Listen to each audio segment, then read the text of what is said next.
എനിക്കൊരു കണ്ണൂർ ഭാഗത്തുനിന്നൊരു ഒരു പേഷ്യൻ്റ് ഉണ്ട്. അവർക്കെന്ന് വെച്ചാൽ കോളറക്ടൽ ക്യാൻസറാണ്. കുടലിലെ ക്യാൻസർ ആയിരുന്നു. മെറ്റായി അങ്ങോട്ടേക്ക് സേക്രോ എന്ന് പറയും ആ ഭാഗത്തേക്ക്, എല്ലിലേക്ക് മെറ്റായിരുന്നു. പക്ഷെ അത് അവർ മോർഫിനോ ഒരു സാധനം എടുത്തിട്ടില്ല, വേറൊരു മെഡിക്കേഷനും എടുത്തിട്ടില്ല. നമ്മുടെ മെഡിസിൻ മാത്രമാണ് കഴിച്ചിട്ടുള്ളത്. നമ്മുടെ മെഡിസിൻ കഴിച്ചു, പക്ഷെ അവർക്ക് ലീഷൻസ് എല്ലാം സ്റ്റേബിളായി അങ്ങോട്ടേക്ക്.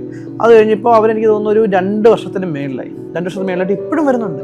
അവരവിടുന്ന് ട്രാവൽ ചെയ്ത് എല്ലാ മാസവും വന്ന് മെഡിസിൻസ് മേടിച്ച് എന്നെ കൺസൾട്ട് ചെയ്തിട്ട് അവർ പോകാറുണ്ട്. ഇത്രയും വർഷമായി. അവർക്ക് CA കൂടുതലായിരുന്നു, β2 മൈക്രോഗ്ലോബുലിൻ കൂടുതലായിരുന്നു, അവർക്ക് കുടലിൽ 19.9 കൂടുതലായിരുന്നു, ഇതെല്ലാം കൂടുതലായിരുന്നു. ഇപ്പം അതെല്ലാം സ്റ്റേബിളായി, അതെല്ലാം കുറഞ്ഞു. CA അത് മൊത്തത്തിൽ കുറഞ്ഞല്ല, അതിൻ്റെ അത് വളരെയധികം, അത് പകുതിയിലും താഴത്തേക്ക് കുറഞ്ഞു ഉണ്ടായിരുന്നതിനേക്കാളും. ഇതെല്ലാം സ്റ്റേബിളായി. ആളിപ്പോഴും ക്യാൻസർ എന്നുള്ളൊരു പേടിയേ ഇല്ല. ആളിപ്പോഴും ആക്റ്റീവൊക്കെ ഓടിച്ച് കൂളായിട്ട് നടക്കുന്നുണ്ട് അവിടെ ഇപ്പോഴും.